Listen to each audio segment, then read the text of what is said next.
سلام دوستان، وقتتون بخیر. امیدوارم حالتون عالی باشه. توپ باشید.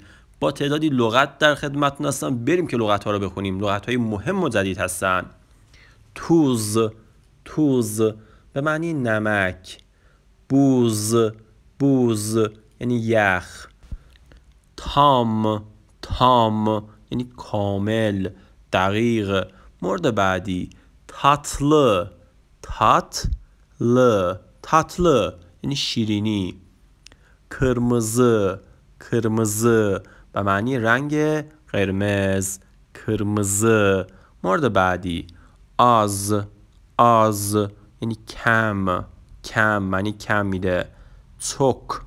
توک یعنی زیاد. ساله سه شنبه. بریم سراغ صفحه بعد.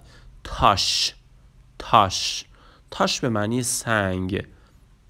امک یعنی زحمت، امک به معنی زحمت. مورد بعدی کاتماک یعنی فرار کردن. کولاک به معنی گوش. مورد بعدی کنو به معنی موضوع. بلی به معنی معلوم. دشمن